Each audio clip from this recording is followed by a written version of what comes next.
గోదావరి పేరు వినగానే మనం ఒక అనుభూతికి లోనవుతాం. ఇది మానది అనుకుంటాం.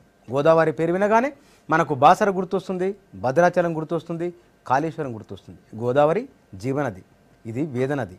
ఆ వేదనదికి బండెడు వేదన వచ్చింది. అదే గోదావరిని కాలుష్యం కాటేస్తుంది. ఈ కాలుష్యం సంబంధించిన కథనాన్ని ఒకసారి చూద్దాం.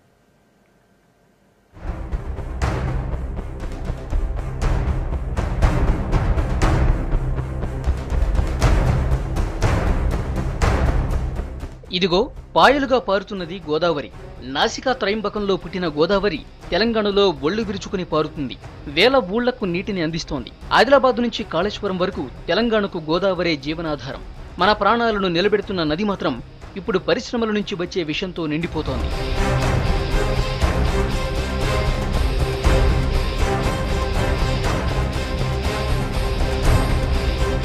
సాగు తాగునీటి అవసరాలు తీర్చేది గోదావరి నదే. మన సంస్కృతికి ఇది పెద్ద ఆధ్యాత్మిక కేంద్రం. నది పొడవున ప్రముఖ పట్టణాల్లో పేరు మోసిన పుణ్యక్షేత్రాలున్నాయి. కానీ కాలుష్యం దెబ్బకు మురికి నీళ్లే దేవుళ్లకు అభిషేకమవుతున్నాయి.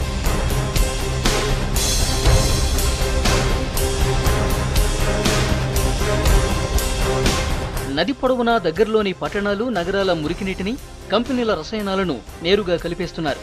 వరదలా వస్తున్న విషాలతో జీవనది జీవం కోల్పోతోంది.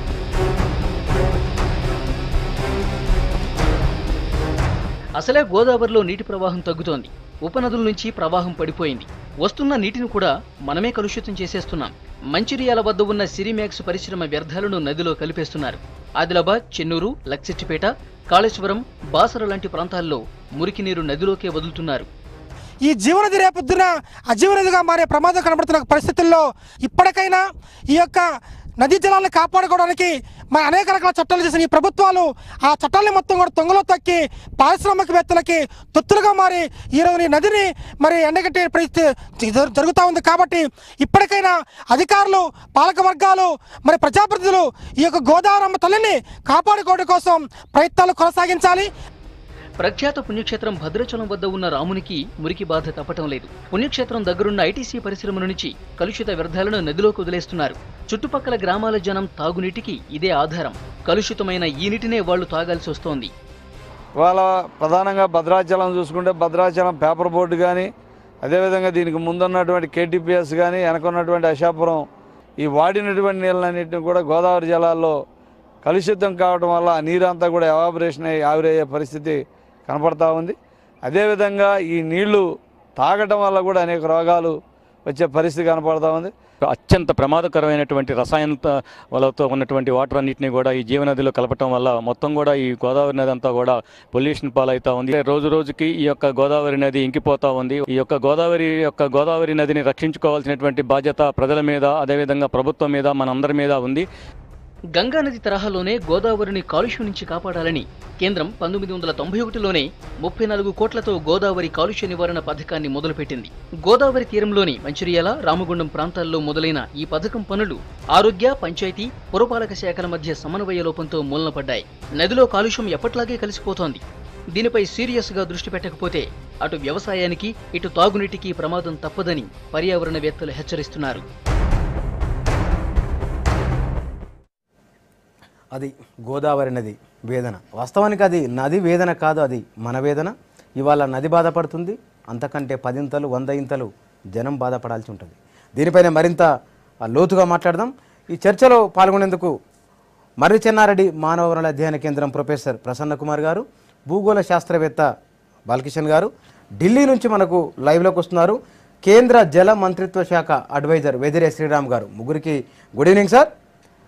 ముందుగా ప్రసన్న గారు, ఇందాక మనం చూసిన స్టోరీలో చాలా నదులు కలుషితం అవుతున్నాయి, కానీ గోదావరి నది పరిస్థితి మనం చూసింది.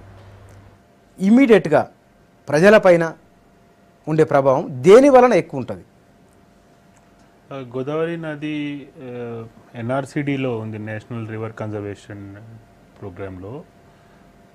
గోదావరి నది మనకి ఆదిలాబాద్లో ఎంటర్ అయ్యే కంటే ముందే మహారాష్ట్రలోనే మనకి పొల్యూటెడ్గా ఎంటర్ అవుతుందని చెప్పి ఈ విషయాన్ని మన మహారాష్ట్ర గవర్నమెంట్ దగ్గరికి తీసుకువెళ్ళాం. పొల్యూషన్ కంట్రోల్ బోర్డు కూడా తీసుకువెళ్ళింది.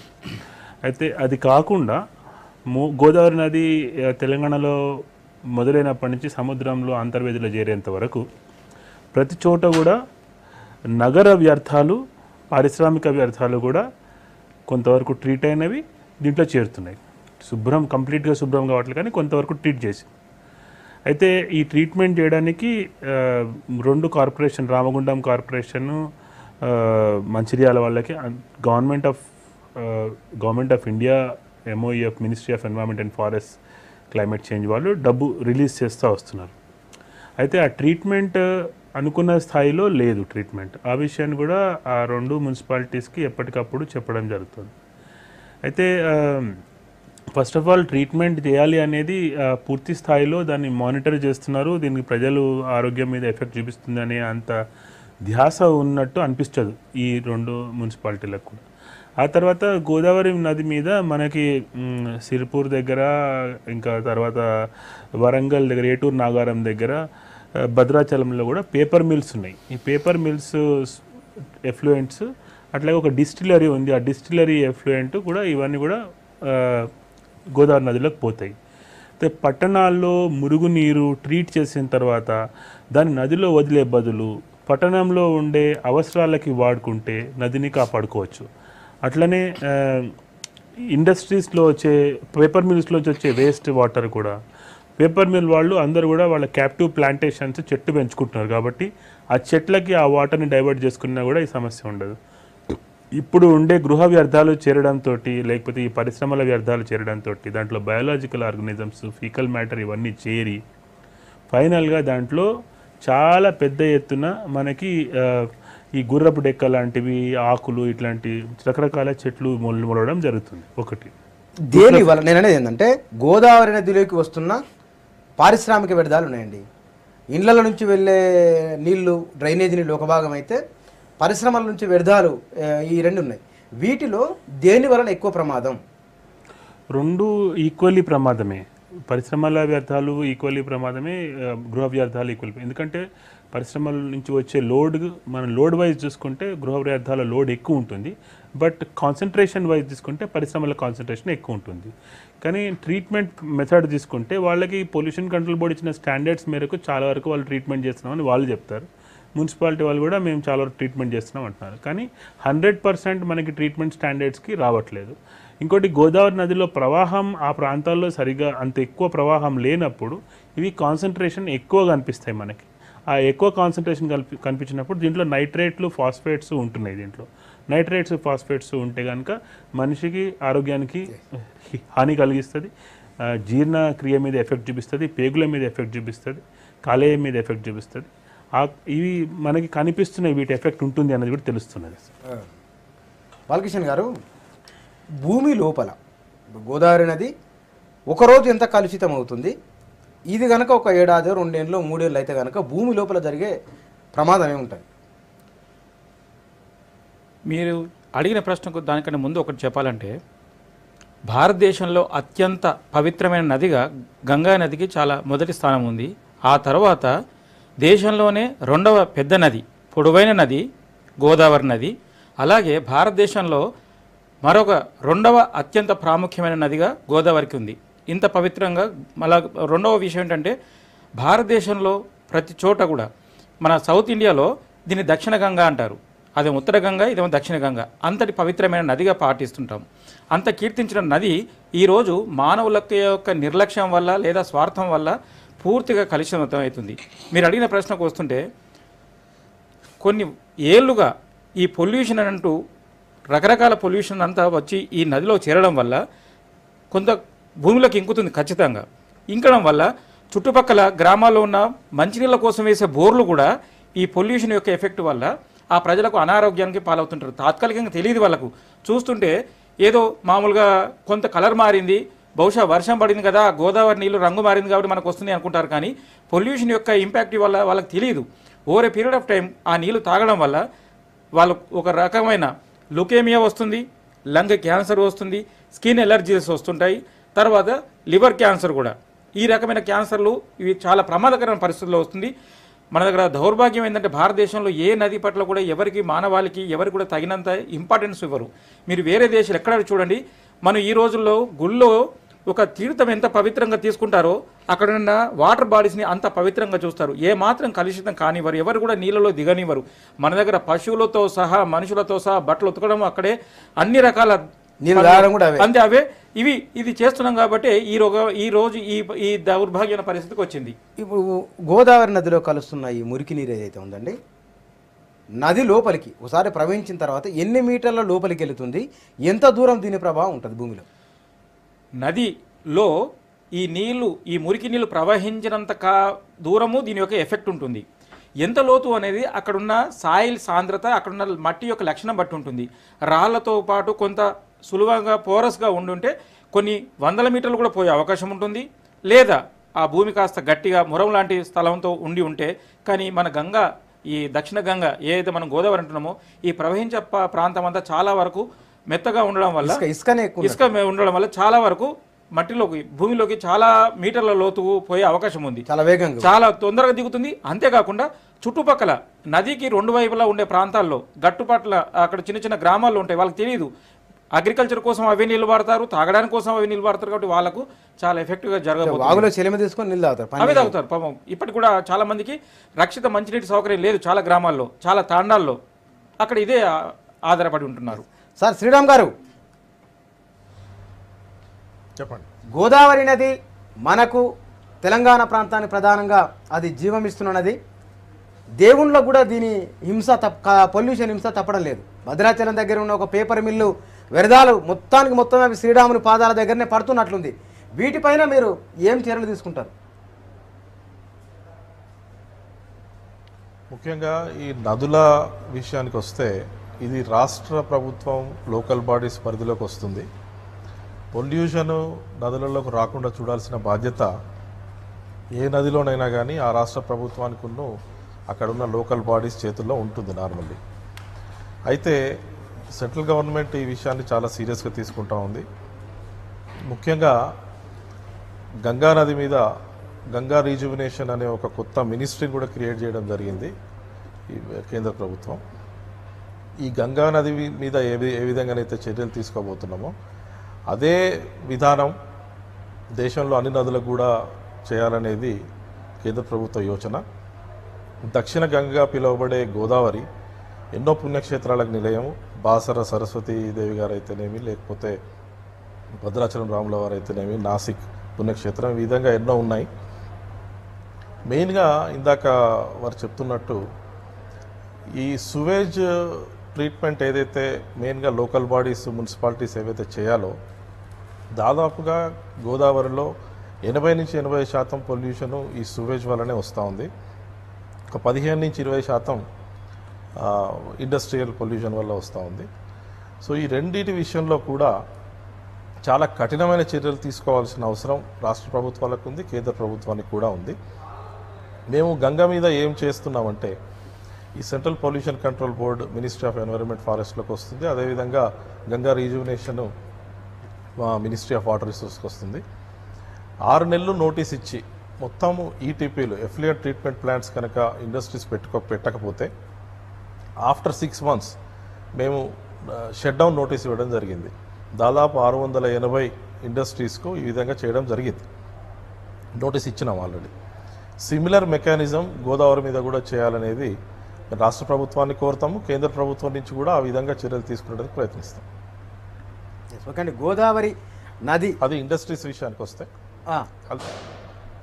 చెప్పండి. అది ఇండస్ట్రీస్ విషయానికి వస్తే అది. ఇక సువేజ్ ట్రీట్మెంట్ విషయానికి వస్తే లోకల్ బాడీస్ కానీ మున్సిపాలిటీస్ కానీ అది ఖచ్చితంగా మనము చూస్తూ ఉన్నాము. మనకున్న ఏదైతే వ్యర్థ పదార్థాలు మన ఇంట్లోంచి వెళ్తాయో బయటికి, ఎక్కడ కూడా ఆ కనెక్షన్స్, డ్రైనేజ్ కనెక్షన్స్ సెంట్రల్ పాయింట్కి వెళ్ళి అక్కడి నుంచి ఎస్టీపీలకు కనెక్ట్ అయ్యేటి చాలా తక్కువ. 30-40% మాత్రమే కనెక్షన్స్ ఉంటాయి ఎస్టీపీస్కి. ఆ సువేజ్ ట్రీట్మెంట్ ప్లాంట్ కూడా వాళ్ళు మేము చేస్తున్నాం అనే దానిలో 10%, 5% కూడా వాళ్ళు సరిగ్గా చేయరు. కానీ బుక్లో మాత్రం, పేపర్లో మాత్రం చేస్తున్నట్టుగా ఉంటుంది. తర్వాత కరెంట్ ఉండదు. సువేజ్ ట్రీట్మెంట్ ప్లాంట్ రన్ చేయాలంటే కరెంట్ ఉండదు. లేదా చేసింది కూడా, ట్రీట్మెంట్ అయింది కూడా మళ్ళీ కిందికి వెళ్ళి మళ్ళీ అన్ట్రీటెడ్ సువేజ్లో కలవడం. దాంతో ఈ సువేజ్ ట్రీట్మెంట్ ప్లాంట్ ఏదైతే ట్రీట్ చేసిందో ఇది వేస్ట్ అయిపోవడం. ఈ విధంగా ఒక సైంటిఫిక్ అప్రోచ్ లేకుండా, ఒక రెస్పాన్సిబిలిటీ అనేది లేకుండా, పబ్లిక్ అవేర్నెస్ తక్కువ ఉంది, యాటిట్యూడ్ ఆఫ్ ది పీపుల్ కూడా మారాలి. ఎన్నో విషయాలతోటి కలగలిపిన ప్రాబ్లం ఇది. వీటన్నిటిని మల్టీడైమెన్షనల్గా మనము తీసుకోకపోతే మున్సిపాలిటీస్ నుంచి కానీ, తర్వాత అగ్రికల్చరల్ వేస్టేజ్ కానీ, ఇటువంటి అన్ని సైంటిఫిక్ మెథడ్స్ అప్లై చేసుకొని ముందుకు వెళ్ళకపోతే దీన్ని కాపాడుకోవడం చాలా కష్టం. ఇది గోదావరి నదే కాదు, దేశంలో అన్ని నదులకు ఈ ప్రాబ్లం వస్తూ ఉంది. ఎటువంటి పరిస్థితి వచ్చిందంటే బిఓడి సిఓడి లెవెల్స్ డిఓ కానీ, లేకపోతే ఫీకల్ కాలిఫామ్ కానీ ఉండాల్సిన శాతం కంటే వందలు వేలు లక్షల రెట్లు ఎక్కువ ఉన్న పరిస్థితి, చాలా భయంకరమైన పరిస్థితి ఉన్నదనేది మాత్రం వాస్తవం. ప్రసన్న గారు, ఈ కలుషితమైన నీళ్లు తాగడం వలన, ఉదాహరణకు చిన్నపిల్లలు ఉన్నారండి, 5 ఏళ్ల పిల్లలకు 10 ఏళ్ల పిల్లలపైన ఎట్లా దాని ప్రభావం ఉంటుంది, ముసలి వారిపైన మధ్యవయస్కులపైన ఈ కలుషిత నీటి ప్రభావం ఎట్లా ఉంటుంది? అంటే కలుషిత నీరు ఎప్పుడు కూడా శరీరం మీద దీర్ఘకాలిక ప్రభావాన్ని చూపిస్తుంది. డైజెషన్ సిస్టమ్, పేగులు మీద, అట్లాగే మెదడు మీద కూడా ప్రభావం చూపిస్తుంది. దీంట్లో కలుషితాల్లో మనకి జీవ సంబంధమైన కలుషితాలు ఉన్నాయి, రసాయన సంబంధమైన కలుషితాలు ఉన్నాయి. ఇట్లాంటివి అవుతాయనే మనకి సాంప్రదాయాల్లో ఏం పెట్టిండ్రంటే 12 ఏళ్ళకి ఒకసారి పుష్కరం చేసుకుని అట్లీస్ట్ అప్పుడన్నా పోయి నీళ్ళని చేతిలోకి తీసుకొని సూర్యుడి ముందు చూసి నీళ్ళు ఎట్లున్నాయో ఒకసారి టచ్ చేసి చూడండి అని ఒక సాంప్రదాయం పెట్టిండ్రు. మనం ఇప్పుడు పుష్కరాలకు పోతాం, ఒక 2-3 నెలల్లో పుష్కరాలు ఉన్నాయి. జూలైలో పుష్కరాలకు పోయినప్పుడు చూద్దాం మనం అందరం మనం స్నానం చేసే నీళ్ళు ఎట్లాంటి నీళ్ళు వస్తున్నాయి, ఎక్కడి నుంచి వస్తున్నాయి అని. అయితే ఒక నదికి ప్రవాహం ఎప్పుడు కూడా ఎండాకాలంలో తక్కువ ఉంటుంది, వానాకాలంలో ఎక్కువ ఉంటుంది. ఎక్కువ వర్షాలు పడితే కనుక మనకి మురికే కనిపించదు, అంతా కొట్టుకపోతుంది, అంటే దాని డైల్యూషన్ అవుతుంది. కానీ ఇట్లా ఎండాకాలం అట్లాంటి టైంలో నీటి ప్రవాహం ఉండదు, వర్షాలు ఏమి ఉండవు, కాబట్టి అప్పుడు మనకి స్పష్టంగా దాని కాలుష్యం సాంద్రత కనిపిస్తుంది. సో కాలుష్యం సాంద్రత మున్సిపల్ వ్యర్థాల నుంచి, అట్లాగే మున్సిపాలిటీ చెత్త కూడా ఎక్కడైతే నది ఒడ్డు ఉందో అక్కడే తీసుకుపోయి మనం డంపింగ్ చేస్తున్నాం. సో వర్షం నీళ్లు ఆ మున్సిపాలిటీ చెత్తలోంచి ఊరి అవి కూడా నదులకు చేరుతున్నాయి. అంటే చెత్త కాలువలు చేరుతున్నాయి నదిలోకి, మంచినీటి కాలువలు, పిల్ల కాలువలు నదిలోకి ఉపనదులు చేరుతుంది, చెత్త మురుగు కాలువలు చేరుతున్నాయి. సో చాలా మనం ఆలోచనలో మార్పు రావాలి, ఆచరణలో మార్పు రావాలి, ప్రజలుగా రావాలి, ఆఫీసర్లుగా రావాలి, పరిశ్రమలుగా రావాలి. ఇదేదో పర్మనెంట్గా మనం ఇక్కడ ఉంటాము, పర్మనెంట్గా దీన్ని చేస్తామంటే ఇది ఎక్కువ కాలం నడవదు. ఇట్లా వాటర్ ఫ్లో అవుతుంది ఎప్పటికి కూడా ఇట్లనే అనుకుంటే కుదరదు కూడా, ఊరుకోరు కూడా. ఎందుకంటే దీని ఎఫెక్ట్ హెల్త్ మీద ఎక్కువ చూపించినప్పుడు మాకు ఇది కావాలన్నప్పుడు మాకు హెల్తే కావాలనే మాట వస్తుంది. పర్సనల్ హెల్త్ అనుకుంటున్నాం ఇప్పుడు, అది పబ్లిక్ హెల్త్ ఇష్యూగా మనం ఎప్పుడైతే ఐడెంటిఫై చేస్తాం, ఏదో ఒకళ్ళకి వీళ్ళకి రోగాలు వస్తున్నాయి అనుకుంటున్నాం, ప్రజలందరికీ రోగాలు వస్తున్నాయి అన్నప్పుడు ప్రభుత్వాలు, రాజకీయ పక్షాలు, ప్రజలు అందరూ కూడా ఎవరికి వాళ్ళు రియాక్ట్ అవుతారు. అంతకంటే ముందే సెల్ఫ్ కంట్రోల్ చేసుకోవడం మున్సిపాలిటీస్కి అవసరమే, అట్లాగే ఇండస్ట్రీస్ కూడా అవసరమే. ఒకటేం సార్ అంటే ఒక 5 ఏళ్ళలో 10 ఏళ్ళలో ఇందాక మనం స్టోరీ చూసినాం కదండి, అట్లాంటి చెత్త చెదారం పరిశ్రమల నీళ్లు గోదావరిలో కలిస్తే కనుక ఒక 5-10 ఏళ్ల కాలంలో గోదావరి నది ఒడ్డుకు ఆనుకుని ఉన్న 100 గ్రామాల పరిస్థితి ఏమిటి? 5-10 ఏళ్ళు అవసరం లేదు. ఇప్పుడు ఆల్రెడీ మొన్న నేషనల్ గ్రీన్ ట్రిబ్యునల్ వాళ్ళు దీన్ని చాలా సీరియస్గా తీసుకొని పొల్యూషన్ కంట్రోల్ బోర్డులకి, మున్సిపాలిటీస్కి పక్కా వార్నింగ్ ఇచ్చిండ్రు. మీరు కనుక వీళ్ళని కంట్రోల్ చేయకపోతే వీటన్నిటిని బంద్ పెట్టిస్తామని చెప్పి వాళ్ళు స్పష్టంగా చెప్పిండ్రు. సో ఆ కాంటెక్స్ట్లో మనకు అంత దూరం జాగా ఉందని పరిశ్రమలు అనుకోకూడదు, మున్సిపాలిటీ వాళ్ళు అనుకోకూడదు, ఆ 10 ఏళ్ళు నేను నడుస్తుందిలే అని. ప్రజలు కూడా 10 ఏళ్ల వరకు చూద్దాంలే అని కూడా వాళ్ళు కూడా అనుకోవద్దు, కొంచెం ఒత్తిడి తీసుకురావాల్సి ఉంది. మనం డ్రింకింగ్ వాటర్ గురించి కానీ, మన చేన్లకు వాటర్ కానీ, వ్యవసాయానికి వాటర్ కానీ ఎప్పటికప్పుడు క్వాలిటీని పర్యవేక్షించుకోవాలి. ప్రతి గ్రామానికి కూడా రూరల్ వాటర్ సప్లై సిస్టంలో మొత్తం వాటర్ క్వాలిటీని ఎప్పటికప్పుడు టెస్ట్ చేయడానికి, బోర్ వాటర్ అయినా నది వాటర్ అయినా టెస్ట్ చేయడానికి మొత్తం ఎక్విప్మెంట్ ఇచ్చారు. ప్రతి గ్రామ పంచాయతీ ఆ వాటర్ ఎక్విప్మెంట్ తీసుకొని వాటర్ని టెస్ట్ చేసుకొని వారానికి ఒకసారి 2 వారాలకు ఒకసారి చెక్ చేయాలనేది కూడా రూల్ ఉంది. వాళ్ళకి ట్రైనింగ్ ఇచ్చింది, వాళ్ళకి ఎక్విప్మెంట్ ఇచ్చింది, వాళ్ళ దగ్గర మెషిన్ అంతా మొత్తం ఉంది. సో వాళ్ళు తీసుకొని చెక్ చేస్తూ బాగలేదన్నప్పుడు వాళ్ళు ఒక మాట, బాగాలేదు మేము దీన్ని ఎట్లా టాలరేట్ చేస్తాం, దీనివల్ల మా హెల్త్ ఎఫెక్ట్ అవుతుందని వాళ్ళు గట్టిగా చెప్పగలిగిన రోజున మనకి డిఫరెన్స్ డెఫినెట్గా వస్తుంది. ప్రభుత్వ యంత్రాంగం కూడా దానికి అనుగుణంగా పనిచేస్తుంది. కోర్టులు కూడా మద్దతు ఇస్తున్నాయి. ఆల్రెడీ కోర్టులు మద్దతు ఇస్తున్నప్పుడు ప్రజలకి దాని ఎఫెక్ట్ అర్థమవుతున్నప్పుడు తప్పకుండా ప్రభుత్వం కూడా రియాక్ట్ అవుతుంది, పరిశ్రమలు కూడా రియాక్ట్ అవుతాయి. బాలకృష్ణ గారు, మీరు ఈ సమయానికి అనుకూలమైన చాలా చక్కని ఈ డిస్కషన్ పెట్టారు. దీనివల్ల కొంత ప్రజల లోపల అవేర్నెస్ పెరుగుతుంది అని కొంత ఆకాంక్షతోనే మనం ఉండాలి. రెండవది ఏంటంటే ఈ వ్యవస్థలో ప్రజల లోపల నిర్లక్ష్యం తెలియకపోవడం వల్లనే ఇవన్నీ అనర్థాలు జరుగుతున్నాయి. ఒక మాట అంటే మీరు శ్రీరామ్ గారు అట్లా అన్నారు, మీరు అట్లా అన్నారు. ప్రజలు మున్సిపాలిటీలన్నీ ప్రజలను అడిగి చేస్తున్నాయా? పరిశ్రమలని ప్రజల పర్మిషన్ తీసుకొని వ్యర్థాలను నదిలో కలిపేస్తున్నాయా? ప్రజలు చేసేది ఎంత ఉంటుంది, పరిశ్రమలు చేసే ప్రభుత్వానికి తెలియదా అండి? ఒక పరిశ్రమకు అనుమతి ఇచ్చేటప్పుడు ఎన్ని వేల లీటర్ల మురికి నీరు వ్యర్థాలను నదిలో కలుపుతో తెలియదా ప్రభుత్వానికి? నిర్లక్ష్యం ఎక్కడ పడితే అక్కడ నిర్లక్ష్యము, ముందు చూపు లేకపోవడం వల్ల జరుగుతున్న ఈ అనర్థాలు. దీనిలో ముఖ్యంగా ఇంకొక విషయం చెప్తాను. భారతదేశంలో దాదాపు 1/10 ఏరియా ఈ గోదావరి నది పరివాహక ప్రాంతంలో ఉంది.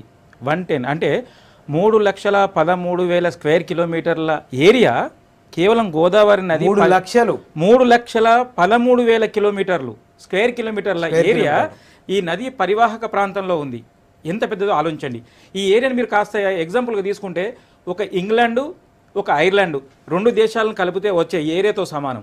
అంతటి ప్రభావవంతమైన నదిని ఈరోజు ముందు చూపు లేకుండా ఇట్లా చేస్తున్నాం. అలాగే ఈ ముఖ్యంగా హిందూ ధర్మం ప్రకారము ఈ నదులకు మానవ జీవితానికి విడదీయని సంబంధం ఉంది. అందుకని చూడండి, ఎవరింట్లోనే ఒకరు చనిపోతే మళ్ళీ ఆ గంగా స్నానము, గోదావరి స్నానం తర్వాతనే మళ్ళీ ఇంట్లోకి రావడము. శుభకార్యాలు చేసేటప్పుడు కూడా ముందుగా పూజలు కూడా చేస్తారు ఈ గోదావరి నదికి. ఇంత అటాచ్మెంట్. అందుకనే ప్రతి దానికి జీవితంలో పడ మునిపడిపోయినా కానీ ఏ పూజలు జరిగినా ఏ ఫంక్షన్ జరిగినా అందులో భాగంగానే గుళ్ళు గోపురాలు చూడండి మీరు ఈ నదీ పరివాహక ప్రాంతంలోనే ఉన్నాయి. అయితే ఏది జరిగినా ఈ మురుకు కాలువలన్నీ దీంట్లోకి వదిలేయడం వల్ల నిర్లక్ష్యం వల్ల జరుగుతుంది. మీరు అన్నారు ఒక 5 ఏళ్ల తర్వాత 10 ఏళ్ల తర్వాత ఏం జరుగుతుందని. సరిగా చెప్పారు ప్రసన్న కుమార్ గారు. ఇంతవరకు చేసుకుంటూ వచ్చాయి. దాని యొక్క ఇంపాక్టే గ్రామాల్లో కూడా ఎలాంటి పొల్యూషన్ లేదు అనుకుంటాం మనం. వాయు కాలుష్యం లేదు కదా, చాలా చక్కని ప్రాంతాలు కూడా క్యాన్సర్ జబ్బులు గతంలో ఎప్పుడు వినలేదే. ఎందుకు వస్తున్నాయి ఈరోజు? ఇంత సైన్స్ అండ్ టెక్నాలజీ డెవలప్ అయినాక కూడా ఇన్ని రకాల కొత్త మందులు, కొత్త టెక్నాలజీ దొరికినాక కూడా డాక్టర్లకు కూడా అందుబాటులో కొత్త రోగాలు ఎందుకు వస్తున్నాయి? ఎందుకంటే ఈ పొల్యూషన్ యొక్క ఇంపాక్ట్ మన వాళ్ళకు, ప్రజలకు, రైతులకు తెలియకపోవడం వల్ల దాని ఇంపాక్ట్ జరుగుతుంది. ఈ ఇంపాక్ట్ ఏమవుతుంది అంటే మీరు చెప్తున్నాను, భవిష్యత్తులో 5 ఏళ్ల తర్వాత 10 ఏళ్ల తర్వాత గోదావరి ఏమవుతుంది అంటే జరగకూడదని ప్రార్థించుకుందాం మనం. కానీ జరిగే పరిణామాన్ని చూస్తే ఏమనిపిస్తుందంటే మరొక మూసీ నది, మరొక నక్కవాగులాగా తయారవుతుంది.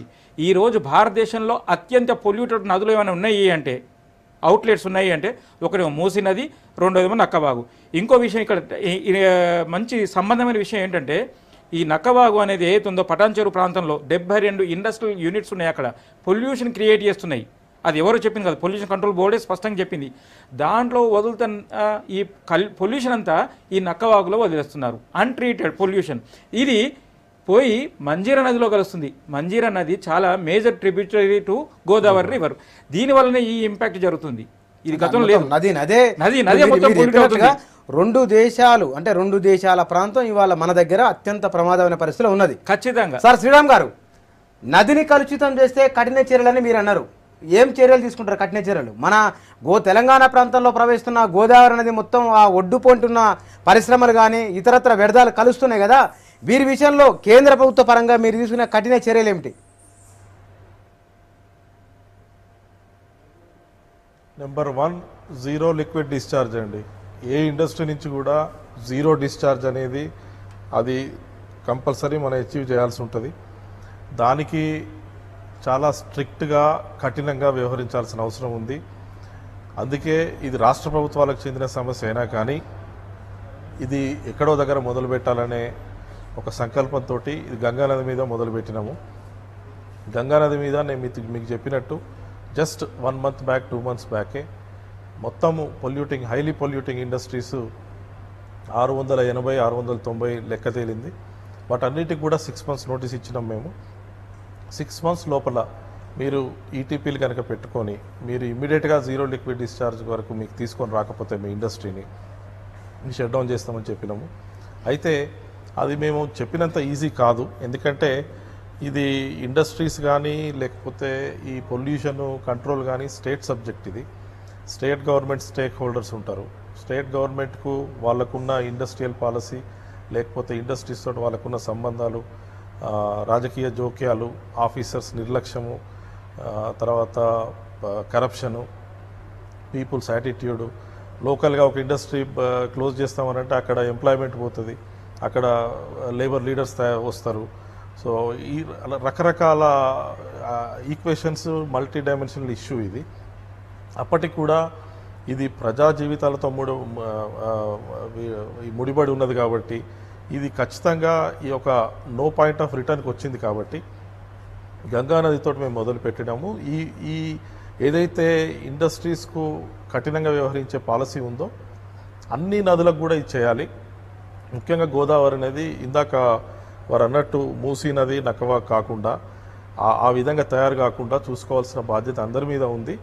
గోదావరి నది వెంబటి పరివాహక ప్రాంతంలో ఉన్న అన్ని ఇండస్ట్రీస్ కూడా స్ట్రిక్ట్ గైడ్లైన్స్ ఇచ్చి, మీరు ఒకవేళ మేము ఇచ్చిన గైడ్లైన్స్ ప్రకారం మీరు కనుక అమలు చేయకపోతే మేము ఇండస్ట్రీని షట్ డౌన్ చేస్తామని చెప్పాలి. వేరే మార్గం లేదు. లేకపోతే ఏమవుతుందంటే వాళ్ళు మళ్ళీ టైం కోరడము, లేదా కోర్టుకు వెళ్ళడము, లేదా చలాను 20 రూపాయలు 200 రూపాయలు చలాను కట్టడం, పాత చింతకాయ పచ్చడి ఉన్నట్టు ఏది మన లాస్ ప్రకారము. ఈ విధంగా చేస్తూ పోతే అది జరగదు, ఇక కాదది. సో ఇంత కఠినమైన చర్యలు తీసుకోవడం అనేది ఖచ్చితంగా చేయాలి.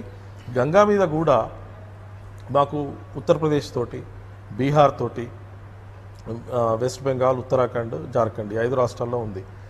స్టేట్స్తో ప్రాబ్లం వస్తూ ఉంది. ఉత్తరప్రదేశ్ ప్రభుత్వం మమ్మల్ని అడుగుతూ ఉంది, మీరెవరు మా ఇండస్ట్రీస్ మీద ఇది చేసేందుకని. మేము ఇది నేషనల్ రివర్ కింద డిక్లేర్ చేయాలని చెప్పి మేము పార్లమెంట్కి వెళ్ళాలా, లేకపోతే ఎగ్జిక్యూటివ్ ఆర్డర్ తీసుకొని రావాలా, సుప్రీంకోర్టుని అడగాల. ఇది ఈ national river conservation plan central government చేతిలో ఉంది కాబట్టి, ఇంటర్ స్టేట్ రివర్స్ కూడా సెంట్రల్ గవర్నమెంట్ జోక్యం చేసుకోవచ్చు కాబట్టి ఏ విధంగా ముందుకు పోవాలనేది మేము కూడా సీరియస్గా ఆలోచిస్తూ ఉన్నాం. గోదావరి నది ఖచ్చితంగా రెండో పెద్ద నది. గంగా తర్వాత గోదావరి పెద్ద నది. 1500 కిలోమీటర్లు ప్రవహిస్తూ 10% ఇందాక వారు అన్నట్టు 10% మన డ్రైనేజ్ గోదావరి బేసిన్లో ఉంది మన దేశంలో. సో ఈ స్ట్రిక్ట్ ఇది తీసుకొని రాక తప్పదు. అది ఇండస్ట్రీస్ విషయంలో. మున్సిపాలిటీస్ తర్వాత సూవేజ్ ట్రీట్మెంట్ విషయంలో లోకల్ బాడీస్కి ఫండ్స్ ఇవ్వకపోవడము, ఇది ఎట్లా ఉందంటే రాష్ట్ర ప్రభుత్వం ఎప్పుడు ఫండ్స్ వాళ్ళ చేతిలో ఉండాలని కోరుకుంటుంది. అట్లా ఈ లోకల్ బాడీస్ మున్సిపాలిటీకి ఎలక్షన్స్ టైం కండక్ట్ చేయకపోవడము, వాళ్ళకి ఫండ్స్ డిస్బర్స్ చేయకపోవడము, వాళ్ళ దగ్గర డబ్బులు లేకపోవడము, ఈ ప్రతి ఒక్కళ్ళు కూడా మా ఇంట్లోంచి బయటకు పోతే చాలు చెత్త మాకు సంబంధం అనుకోవడము, ఒక సోషల్ రెస్పాన్సిబిలిటీ లేకపోవడము, ఇవన్నీ కారణాలు. మనందరం కూడా స్ట్రిక్ట్ కావాల్సిన అవసరం వచ్చింది. ఇప్పుడు సొసైటీలో అందరం కూడా మన ఇంట్లో చెత్త ఎక్కడికి వెళ్తూ ఉంది, ఇది కనెక్ట్ అయి ఉందా లేదా ఎస్టీపీకి, లోకల్ ఎస్టీపీ పనిచేస్తుందా లేదా, దానిలోంచి బయటకు వచ్చే వ్యర్థ పదార్థాలు మళ్ళీ అదే ట్రీట్ అయిన ఇది మళ్ళీ ఎక్కడైనా కలుస్తూ ఉన్నాయా, నలాసు డైరెక్ట్గా ఓపెన్గా నదిలోకి వెళ్తూ ఉంటే చూస్తూ ఉంటాం. ఇప్పుడు మూసీ నది చూసినాం మనం. హైదరాబాదు ఎంత మహా గొప్ప నగరం, మూసీ నది ఒడ్డున బిల్డ్ చేస్తే ఇప్పుడు చివరికి అది ఎట్లయిపోయిందంటే అదొక నాలా, అంతే, ఒక డ్రైనేజ్ నాలా అయిపోయింది. మూసీ నది అనేది మర్చిపోయే పరిస్థితి వచ్చింది. హైదరాబాద్ చుట్టుపక్కల మనం పండించే కూరగాయలు, అక్కడ ఉన్న గడ్డి తినే ఆవులు ఇచ్చే పాలు తాగిన పిల్లలు కానీ పెద్దవాళ్ళు కానీ దాదాపు 1.5 మంది 2 లక్షల మంది ప్రతి సంవత్సరం ఇంటెస్టైనల్ డిసీజెస్ తోటి చనిపోతూ ఉన్నారు, లేకపోతే బాధలు పడుతూ ఉన్నారు. ఆ పరిస్థితి గోదావరికి రాకుండా కఠినమైన చర్యలు తీసుకోవాల్సిన అవసరం ఉంది. కేంద్ర ప్రభుత్వం నుంచి ఏదైతే లీగల్గా మాకు కాన్స్టిట్యూషనల్ దీని ప్రకారం లీగల్గా మాకు ఏవైతే పరిమితులు ఉన్నాయో వాటిని అధిగమించైనా కానీ మేము ముందుకు పోవాలనేది చాలా సీరియస్గా ఆలోచిస్తాం. ప్రసన్న గారు, ఇంకా కొద్ది రోజుల్లో పుష్కరాలు కూడా జరగబోతున్నాయి. ఈ నదీ నీళ్ళ పైన వెనువెంటనే వచ్చే కలుషిత నీటిపైన వెనువెంటనే వచ్చే ప్రమాదం ఏముంటుంది? అది వయసుల వారీగా ఎట్లుంటుంది? గోదావరి నదిలో ఇప్పటికే ఆ ఒడ్డున నది ఒడ్డున అంతా కూడా ఉండే పరిశ్రమల వ్యర్థాలే కాకుండా గృహ వ్యర్థాలు కూడా చేరుతున్నాయి. అక్కడ 1-2 అక్కడే చేస్తున్నారు. దీంట్లోంచి ఫీకల్ కాలిఫామ్ ఉంటుంది. ఫీకల్ కాలిఫామ్ దాంట్లోకి చేరుతుంది, ఈకోలీ చేరుతుంది. అయితే వీటితో ఏమవుతుంది, నైట్రేట్స్ ఎక్కువ అవుతాయి. నైట్రేట్స్ ఎక్కువైతే ఆ నైట్రేట్స్ ఎఫెక్ట్ మన బాడీ మీద, తాగితే నీళ్లు మన మీద ఎఫెక్ట్ చూపిస్తుంది. స్నానాలు చేసినా తాగిన. అయితే మురికి నీళ్లు అంటే భద్రాచలం దగ్గరకు వచ్చేటప్పటికి పైన మహారాష్ట్రలో మురికి నీళ్లు, మంచిర్యాలలో మురికి నీళ్లు, కందకుర్తిలో మురికి నీళ్లు, గోదావరి కనిలో మురికి నీళ్లు, ఇవన్నీ మురికి నీళ్లు చేరి చాలా దట్టమైన మురికి నీళ్ళలో మనం స్నానం చేయాల్సి ఉంటుంది. ఒకవేళ ఆ టైంలో కనుక కనపడదు పెద్ద వర్షం పడకపోతే. మామూలుగా ఇట్లాంటివి చేసేటప్పుడు ఏం చేయాలంటే ఇప్పుడు ఆ కెమికల్స్లో వాటర్ అట్లాంటి మురుగు నీటిలో స్నానం చేస్తే, లాస్ట్ టైం గోదావరి పుష్కరాలప్పుడు మేము స్నానం చేసి వచ్చినాక, నేనే మా ఫ్యామిలీని మేమే స్నానం చేసి వచ్చినాక బాసరలో మాకు స్కిన్ డిసీజ్ వచ్చింది. బయట పడడానికి మాకు 20,000 రూపాయల ఖర్చు అయింది. 3 నెలలు సఫర్ అయినాం. అది స్కిన్ డిసీజ్. మామూలు వాళ్ళు పెట్టుకోలేరు. ఇంకోటి అది ఆ స్కిన్ డిసీజ్ అని అర్థం కావడానికే మాకు 3 నెలలు పట్టింది. అది డిటెక్ట్ అయిన తర్వాత పోయి డాక్టర్ని కలిస్తే ఇది చాలా అది దానికి సంబంధించిందే ఫంగస్ వచ్చిందని చెప్పి ఆ ఫంగస్ ట్రీట్మెంట్ కోసం మెడిసిన్స్ ఫ్యామిలీకి మొత్తానికి. సో అందరం సఫర్ అయినాం. సో ఇట్లాంటి అవకాశం ఖచ్చితంగా ఉంది. మామూలుగా ఏంటంటే అక్కడ నీళ్లు ప్రవాహం తక్కువ ఉన్నప్పుడు మనం నీళ్ళలో 2003లో నీళ్లు ప్రవాహం లేదు ఎక్కువ. తూర్పుగోదావరి దాకా కూడా మొత్తం అంతా నీళ్లు చాలా తక్కువ ఉన్నాయి. సో అట్లాంటి సమయంలో మనం పోయి స్నానం చేసినప్పుడు ఆ కాన్సన్ట్రేషన్ ఎక్కువ ఉంటుంది. ఎప్పుడు ఇట్లాంటి కాన్సన్ట్రేషన్ తక్కువ ఉన్న నీళ్ళలో అక్కడ పోయి మనం మురుగు చేసి నీళ్ళు ప్రవాహం లేని చోట మురుగు చేస్తే ఆ మురుగు నీళ్ళలోనే మనం ఏం నీళ్ళలో తాగిన బై మిస్టేక్ నోట్లో కొన్ని మింగితే గ్యారంటీ ఇంటెస్టైనల్ ప్రాబ్లమ్స్ వస్తాయి. కొంతమంది ఏం చేస్తారంటే తాగుతారు కూడా. అందుకనే ఏం చెప్తారంటే గోదావరి మనం పిండ ప్రదానం చేసినా ఏం చేసినా కూడా అక్కడ ప్లాస్టిక్ కవర్లు వాడద్దు అంటాం, సబ్బు వాడద్దు అంటాం. గోదావరి నదిలో బయట స్నానం చేసి వచ్చి మునిగి బయటికి రావాలి, అంతేగాని ఆడ పోయి మళ్ళీ బకెట్ నీళ్ళు నదిలోకి వెళ్ళి బకెట్ నీళ్ళు తీసుకొని బయట స్నానం చేసి ఏమైనా కార్యక్రమాలు చేయాలి తప్ప డైరెక్ట్ గోదావరిలో చేయకూడదు. ఇంకోటి గోదావరి ఆనుకొని దాన్ని ఇప్పుడు బాతింగ్ ఘాట్గా వాడడమే కాదు, ధోబీ ఘాట్కి కూడా వాడుతున్నారు. సో ధోబీ ఘాట్గా వాడే అవసరం లేకుండా ఇప్పుడు ఏంటంటే 12 ఏళ్ళకి ఒకసారి పుష్కరం వస్తుంది కాబట్టి 12 ఏళ్ళకి ఒకసారి నీళ్ళని టచ్ చేసే అవకాశం దొరుకుతుంది మనకి. గోదావరి నదిని చూసే అవకాశం కూడా దొరుకుతుంది. అందుకని అంతకంటే ముందు మనం ఈ టైంలో చేయగలిగింది ఏంటంటే మొత్తం నీళ్ళలో పోయి స్నానం చేసి మొత్తం నీళ్ళు గలీజ్ చేసే బదులు ఒక కార్నర్లో కొంచెం అంత నీళ్ళు తీసుకొని ఆ నీళ్ళని ట్రీట్ చేసుకొని ఆ నీళ్ళలో మనం వాడుకొని మళ్ళీ ట్రీట్ చేసిన వాటర్ని మనం బయటికి ఇన్లెట్ని అవుట్లెట్ని రెండింటిని మనం కంట్రోల్ చేయగలిగితే అప్పుడే నది కాలుష్యాన్ని మనం కంట్రోల్ చేయగలుగుతాం. కొంతలో అది మనుషుల వరకు, అది పుష్కరం వరకు మాత్రం అంతే. కానీ లేకపోతే ఇంకోటి పుష్కరం అయిన తర్వాత కూడా ఈ ట్రీట్మెంట్ చేయగలిగిన కెపాసిటీ ఉండే మన సిస్టమ్ పెట్టుకుంటే ధోబీఘాట్లకు కూడా పనికొస్తుంది. ఎనీ వాటర్ యూసేజ్ నీళ్ళ యూసేజ్ నీళ్ళ వాడకం నది గట్టున చేస్తున్నప్పుడు నీళ్ళని కాపాడుకోవాల్సిన బాధ్యత వాడుకునే వాళ్ళందరి మీద ఉంది. తీర్థయాత్ర చేస్తూ మనం పోయి అక్కడ నీళ్ళని మురికి చేస్తే నలక కూడా కలపకన్నా అదే నదికి పూజరన్నా, నలకని కలిపినా కూడా అది నష్టమే చేసినట్టు. ఏం కలపకుండా నమస్కారం పెట్టుకుని నీళ్ళని ఇట్లా చేతిలోకి తీసుకొని చూడు ఇంత దుర్మార్గంగా ఉన్నాం మేము, దీని నుంచి మార్చడానికి ప్రయత్నం చేస్తాము అని ఇది అవకాశం. పుష్కరం సందర్భంగా గోదావరి నది మళ్ళీ వచ్చే పుష్కరానికి మేము శుభ్రంగా చూసుకుంటామనే ప్రతిజ్ఞ చేయడానికి ప్రజలకు అవకాశం. వ్యవసాయం పైన ఈ మురికి నీటి ప్రభావం ఎట్లా ఉంటుంది? తప్పకుండా చెప్తాను. వ్యవసాయంకు వచ్చే ముందు ప్రసన్న కుమార్ గారు చెప్పిన దానికి నేను కూడా యాడ్ చేస్తూ, ఒకవైపేమో ఇబ్బడి ముబ్బడిగా ఇండస్ట్రీస్ నుంచి ఎవడు ఎలాంటి కంట్రోల్ లేకుండా విపరీతంగా నదిలోకి వదిలేస్తున్నారు ఈ ఎఫ్లూయెంట్స్ని. రెండవది నగరాలు ఒకవైపు అర్బనైజేషను ఈ ప్రోగ్రెస్ వల్ల ఈ మొత్తము మన వేస్టేజ్ వాటర్ అంతా దీంట్లో డైరెక్ట్గా కలిపేస్తున్నారు. మూడవది కొన్ని చోట్ల ఈ పూజలు పునస్కారాలతోని కొన్ని కార్యక్రమాలు చేసేసి ఆ వేస్టేజ్ అంతా నదిలోనే వదిలేస్తున్నారు.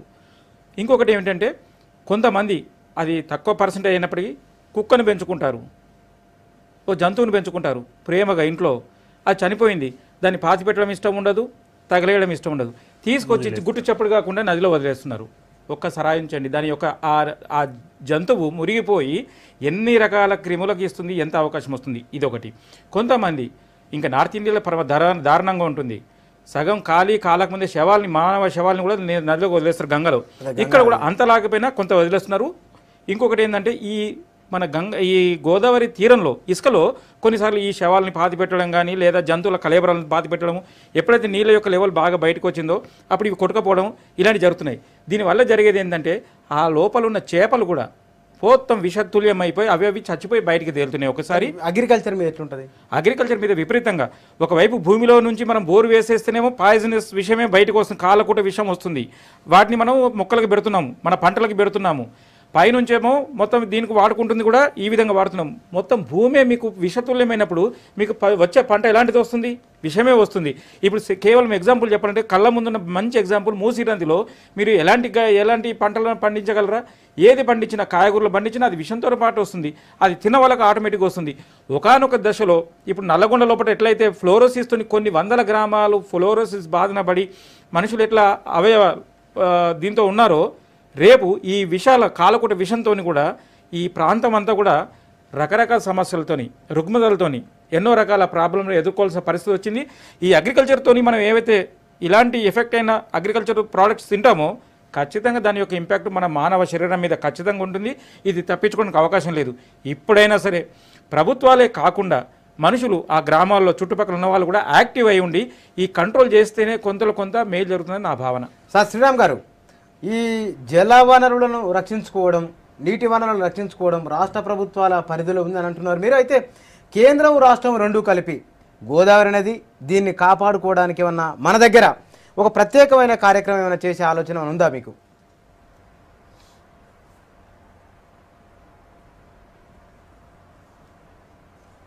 అంటే ఇప్పుడు ఇంటర్ స్టేట్ నదుల మీద కేంద్ర ప్రభుత్వానికి అధికారం ఉన్నా కానీ కేంద్ర ప్రభుత్వం ఎప్పుడు కూడా ఆ దిశలో ముందుకు వెళ్ళలేదు. దానికి రీజన్ ఏంటంటే ఈ నదులలో వచ్చే పొల్యూషను, నదులలో మనం వదిలే పొల్యూషను ఇది ఒకటే సమస్య కాకుండా ఈ నదుల నీళ్లను ఉపయోగించుకునే కార్యక్రమంలో ప్రతి రాష్ట్రానికి ఇంకో రాష్ట్రానికి విభేదాలు ఉన్నాయి. మన దగ్గర ఇంకా ఎక్కువ మనందరికీ తెలుసు, గోదావరి మీద, కృష్ణానది మీద పక్క రాష్ట్రాలతోటి ట్రిబ్యునల్స్, కోర్టు కేసులు, సుప్రీంకోర్టు దాకా ఈ సఫర్ అయితేనే ఉన్నాం.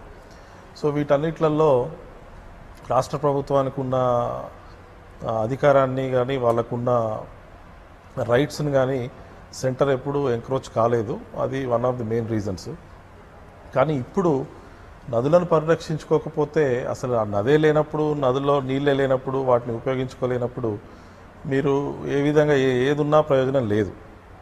కాబట్టి కేంద్ర ప్రభుత్వము ఈ ఇంటర్ స్టేట్ రివర్స్ విషయంలో రివర్ బేసిన్ వైజ్గా river basin management plan develop చేయాలనేది ఒక ఆలోచన.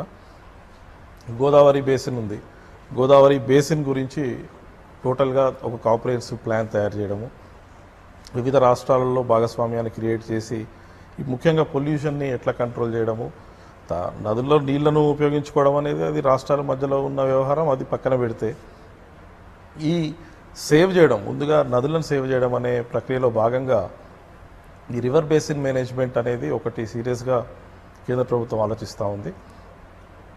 తర్వాత ఈ నేషనల్ రివర్ అనేది గంగాను ఏ విధంగా తీసుకున్నామో అదేవిధంగా నెక్స్ట్ క్వాలిఫైడ్ రివర్ గోదావరి అవుతుంది. ఎందుకంటే సెకండ్ బిగ్గెస్ట్ రివర్ కాబట్టి కంట్రీలో, దక్షిణ గంగా అంటాం కూడా. సో ఆ విధంగా చూస్తే ఆ నదిని కాపాడుకోవాల్సిన అవసరము రాష్ట్రాలకే కాదు కేంద్ర ప్రభుత్వం మీద కూడా బాధ్యత ఉంది. దాదాపు 9 మేజర్ సబ్ రివర్సు, తర్వాత 7 రాష్ట్రాలకు సంబంధించిన రివర్ అది గోదావరి. సో ఆ విధంగా ఆ డైరెక్షన్లో కేంద్ర ప్రభుత్వం తప్పనిసరిగా ఆలోచన చేస్తుంది.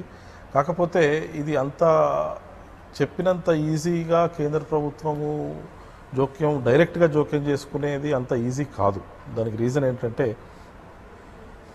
అగ్రికల్చర్ కానీ, ఇండస్ట్రీస్ కానీ, లేకపోతే వాటర్ యూటిలైజేషన్ కానీ, సూవేజ్ ట్రీట్మెంట్ కానీ అవన్నీ కూడా urban bodies, local bodies, state government పరిధిలో ఉన్నాయి. ఇవన్నీ ఒక పొల్యూషన్ కంట్రోల్ చేయాలంటే వీటన్నిటిని కూడా సమాంతరంగా తీసుకొని వెళ్ళాలి. సో ఇన్ని అజెండా ఐటమ్స్ స్టేట్ పరిధిలో ఉన్నప్పుడు ఇన్ని విషయాలు సెంట్రల్ గవర్నమెంట్ డైరెక్ట్గా జోక్యం చేసుకోవడం అనేది అంత ఈజీ కాదు. కాకపోతే రాష్ట్రాలు కనుక కోరుకుంటే, రాష్ట్రాలు కానీ లోకల్ బాడీస్ కానీ ఎప్పుడు కోరుకుంటాయి, ప్రజలు అడిగితే కోరుకుంటాయి తప్పనిసరిగా. కేంద్ర ప్రభుత్వం ఖచ్చితంగా ఈ డైరెక్షన్లో ఆలోచిస్తూ ఉంది. దానికి ఉదాహరణ గంగా రీజువినేషన్ అనేది ఒక డిపార్ట్మెంట్ క్రియేట్ చేసి ఒక మినిస్ట్రీలో దాన్ని మినిస్ట్రీ పేరే మార్చింది, ministry of water resources, river development, Ganga rejuvenation. Okay sir. So ఆ పరిధిలో ఆ విధంగా ఆలోచిస్తున్నాం కాబట్టి ఖచ్చితంగా గోదావరి విషయంలో కూడా ముందుకు పోతానికి మా తరఫు నుంచి ఏదున్నా కానీ మేము చేస్తాం. ఓకే సార్, ఏమంటారు? ఇప్పుడు నేషనల్ రివర్ కన్జర్వేషన్ ప్రోగ్రాంలో భాగంగా ఎప్పటి నుంచో గోదావరి నీటి క్వాలిటీ ఏంటి అనేది మినార్స్ అనే ప్రోగ్రాంలో, ఇప్పుడు నేషనల్ వాటర్ డెవలప్మెంట్ ప్రోగ్రాంలో భాగంగా కూడా నీళ్ళ నాణ్యతను ఎప్పటికప్పుడు గవర్నమెంట్ ఆఫ్ ఇండియా సహాయంతో కొలుస్తున్నాం ఎప్పటికప్పుడు. ఆ కొలిసిన దాంట్లో ఏ స్థాయిలో ఉందో చూసుకుని నేషనల్ రివర్ కన్జర్వేషన్ ప్రోగ్రామ్ కింద ఫండ్స్ కూడా ఇస్తుంది government of India, ministry of environment and forest. ఆ ఫండ్స్ ఇచ్చేటప్పుడు మీటింగ్కి లోకల్ మున్సిపల్ కార్పొరేషన్ని, పొల్యూషన్ కంట్రోల్ బోర్డు వాళ్ళని కూడా ఢిల్లీకి పిలిచి మాట్లాడి మీరు క్వాలిటీ ఆఫ్ వాటర్ని ఇంప్రూవ్ చేసుకోండి, ఈ స్థాయిలో ఉంది, ఈ స్థాయికి తీసుకురావాలని చెప్పి వాళ్ళు డబ్బు కూడా ఇస్తున్నారు. ఇంకోటి మనం అర్థం చేసుకోవాల్సింది ఏంటంటే, మనం నీళ్ళని ఖరాబ్ చేస్తాము, ఎవరో వచ్చి డబ్బు ఇచ్చి దాన్ని రిపేర్ చేస్తారు, శుభ్రం చేస్తారంటే కుదరదు. మున్సిపాలిటీలో ఉండే నీళ్లు మళ్ళీ వాడుకోవడానికి వీలైనంత స్థాయికి మనం ట్రీట్మెంట్ చేయడానికి ఖర్చు అవుతుంది. ఆ ఖర్చుకు మనం రెడీ అయి ఉండాలి. ఒక మాట అండి, చాలా దేశాల్లో పరిశ్రమలు ఉన్నాయి, చాలా దేశాల్లో మురుగునీరు పోతుంది, అదంతా ఎక్కడ పోతుంది, మన దగ్గర ఎందుకు ఇట్లా చేస్తున్నారు అంటే అన్ని దేశాల్లో కూడా మొదట్లో ఇట్లాంటి సమస్య అందరూ అనుభవించిన వాళ్ళే, మోస్ట్ డెవలప్డ్ దేశాలు కూడా. కానీ తర్వాత మార్చుకుంటూ వచ్చారు. ఇప్పుడు సీవేజిగేషన్ అని చెప్పి ఒక కొత్త మెథడ్ వచ్చింది. అంటే సీవేజ్ని మనం ఇరిగేషన్ స్థాయికి, ఈ మురుగునీటిని ఇరిగేషన్ స్థాయికి తీసుకువచ్చి ఆ ఇరిగేషన్కి వాడచ్చు. ఆ నీళ్ళని ముందు శుభ్రం చేయాలి. ఈ గృహ వ్యర్థాల్లో మనకి నైట్రేట్స్, ఫాస్ఫేట్స్ ఇవి రెండు ఉంటాయి. ఈ రెండింటిని మనం కనుక సెపరేట్ చేయగలిగితే ఆ నీళ్లు ఇరిగేషన్కి వాడకానికి పనికొచ్చినట్టుగా దాన్ని తయారు చేసి తీసుకెళ్ళచ్చు, వాడుకోవచ్చు, రైతులకు ఉపయోగపడేట్టు చేయొచ్చు. ఎటొచ్చి కెమికల్ హెవీ మెటల్స్ ఉన్న వాటర్ను రిలీజ్ చేస్తేనే ఆ నీళ్లు వ్యవసాయానికి పనికిరావు. గోదావరి నదిని మనం కాపాడుకోవచ్చా? This is high time. ఇప్పుడైనా కళ్ళు తెరిచి తగిన చర్యలు తీసుకొని ముందుకు వస్తే తప్ప భవిష్యత్తులో భావితరాలకు మనం చాలా ద్రోహం చేసిన వాళ్ళు అవుతాము. బహుశా భావితరాలకి నదులు అంటే ఏమిటి అనే కాకుండా కేవలం మూసీ నదిలాగానే చూపించాల్సి వస్తుంది. అప్పుడు నీళ్లు ఉండకుండా కేవలం మురుగు నీళ్లు, ఈ ఎఫ్లుయెన్సే ప్రవహించే పరిస్థితికి వస్తుంది. అప్పుడు తాగడానికి నీళ్లు ఉండవు, అగ్రికల్చర్కు నీళ్లు ఉండవు, చివరికి ఇవి కఠోరమైన విషపు తుల్యపు నదులుగా మారిపోతాయి. మానవాళికే ముప్పు వస్తుంది. ఇప్పుడే మేలుకొని అందరూ చైతన్యం తీసుకొని, ప్రజలు మన దగ్గర అన్ఎడ్యుకేటెడ్ ప్రజలు ఉన్నారు కాబట్టి వాళ్ళకి తెలియదు, పాపం చాలామందికి ఏమవుతుందో తెలియదు. వాళ్ళందరూ ఎక్కడికక్కడ అప్రమత్తమై, ఇప్పటికీ ప్రజల్లో కొంచెం చైతన్యం వచ్చింది. ఎక్కడైతే పొల్యూటింగ్ ఇండస్ట్రీస్ ఉన్నాయో వాటి మీద దండయాత్రలు చేస్తున్నారు, వాటికి హర్తాలు చేస్తున్నారు, ధర్నాలు చేస్తున్నారు, ఆ విధంగా ఆపుతున్నారు. అలాంటి చైతన్యం ఈ నదిలో ఎవరైతే పొల్యూటర్స్ వాళ్ళ మీద కూడా చేయగలిగితే ఒకనొక రోజు మంచి రోజు వస్తుందని మనం ఆశావాహంగా ఉండొచ్చు. రైట్, ఓకే అండి. శ్రీరామ్ గారు, ప్రసన్న గారు, బాలకిషన్ గారు, థ్యాంక్ యూ అండి ముగ్గురికి. మానవ నాగరికతకు ప్రధాన కేంద్రాలు నదులు. గోదావరి నది ఒడ్డున మానవ నాగరికత వెల్లివిరిచింది. దక్కను పీఠభూమికి అది ప్రధానమైన ఆధారమైంది. కానీ ఇవాళ గోదావరి నది అది దుఃఖిస్తున్నది. గోదావరి నది నాగరికతను పెంచి పోషించింది. దీన్ని ఇట్లే విధ్వంసం చేస్తే నాగరికతను తనతో పాటు బంగాళాఖాతానికి తీసుకోవడం ఖాయం. Thank you.